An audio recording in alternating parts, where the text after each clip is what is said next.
ganun ha, bastusan pala ha. Guys, nanggigigil talaga ako eh. Ayaw na ayaw akong tigilan ng mga didilis na to eh. Doon sa issue ng pag-inumpo ni First Lady dito sa baso ni Senator Chis Escudero, na which is kung papanoodin nyo yung video, makikita nyo na si Chis Escudero ang nag-alok. So ngayon, ito yung pinagtataka ko dito, total bastusan na lang din naman pala eh. Bakit tahimik kayo sa issue na to?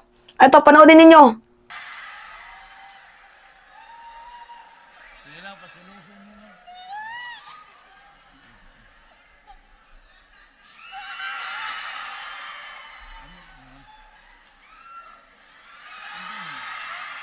Sabay tayo para mag-grabe.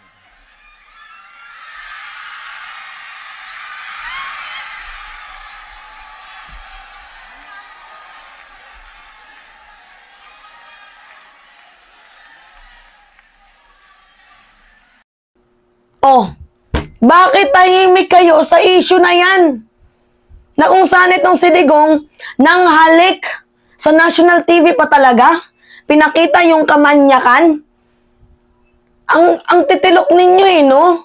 Ang hilig nyong gumawa ng issue. Tapos ngayon, na nakitaan din kayo, kasi kayo may issue din kayo eh. Ngayon na binrot up namin yung issue, galit na galit kayo. Sinugod nyo pa ako sa Facebook, pati sa TikTok. Mga yawa to.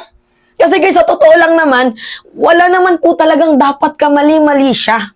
Doon sa pinakita na acting ni First Lady dito kay Senator Chis Escudero. Dahil itong si Chis Escudero, nagpapakita lang naman ng pagiging maginoo. At saka itong mga didilis na to, halatang hindi pa nakapunta sa ibang bansa. Hindi alam yung culture and tradition ng ibang bansa.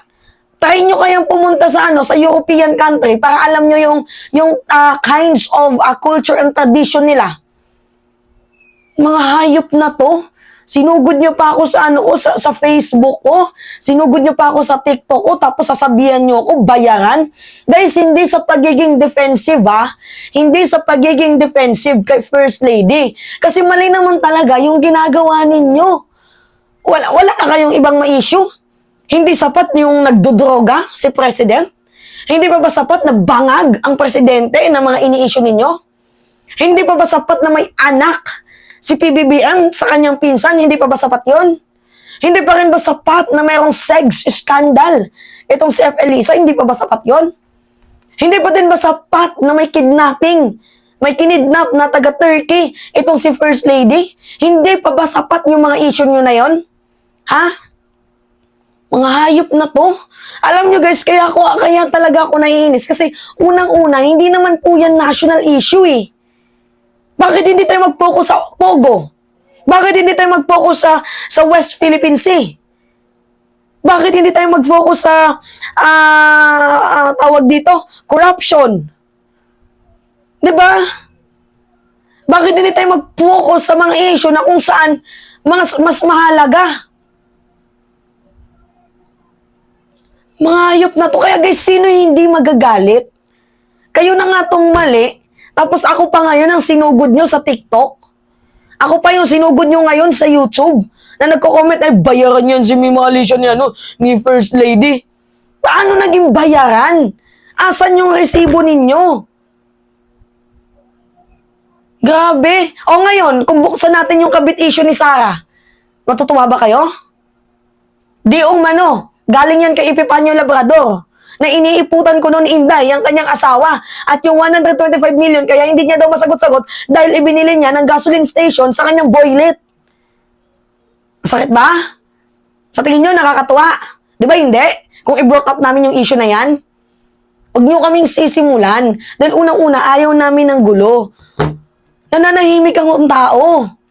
Nananahimik ako, ginugulo ko ninyo. Hindi ako sa nagiging defensive, pero hindi naman national issue yan eh. Diba?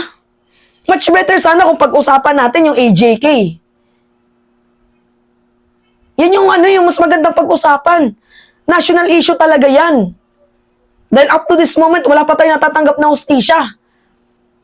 Sa corruption, yung 125 million confidential funds within 11 days.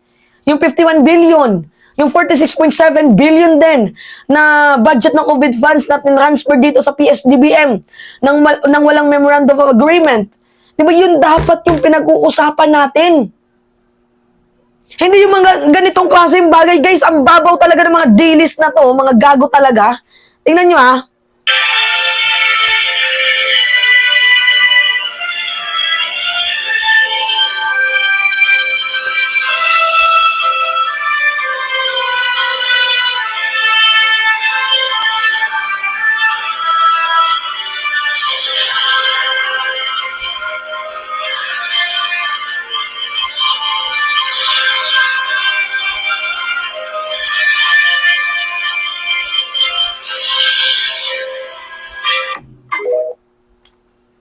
Kita nyo si Cheese yung nag-alok, ginanon niya. O, kinuha lang ni FL. Di ba nagpapakita lang po si First Lady ng pagiging hospitability person, ng pagiging hospitable niya. Sociability din po itong si First Lady. With respect. Itong mga hayop na to. Hindi, wala na ba kayong maisip na ibang issue? Ha? Dahil ba hindi na patok yung issue ninyo na pidayalik na yan? Na hindi na patok yung issue nyo na kumar? Hindi na ba patok yung mga issue nyo na yan? Kung kaya't yung pag-inom ni First Lady sa baso ni Chis Escudero na niyaya lang naman siya after niya ngang uminom ng glass of wine dito sa baso ni Chis Escudero, may nag-aya ulit sa kanya, di ba? Oh. Ano yung issue doon? Hindi pa ba sapat na itong si First Lady, pinaparatangan ninyo na may kinidnap na bata doon sa Turkey?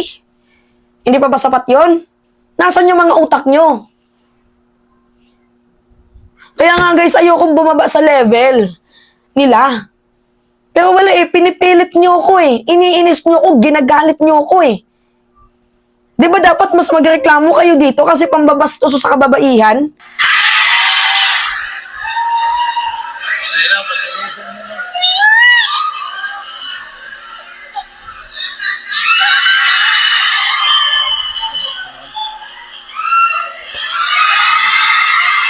Sabay tayo para mag-vlog. Tingnan mo.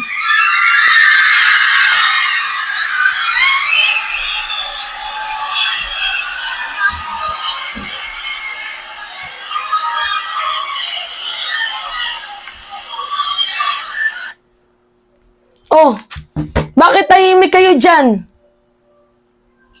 Ha? Bakit tahimik kayo dyan?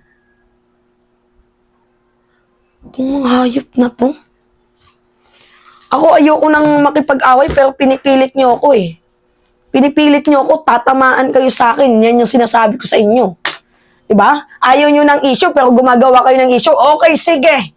Maghanapan tayo ng issue kung yan yung gusto nyo. Punyeta to.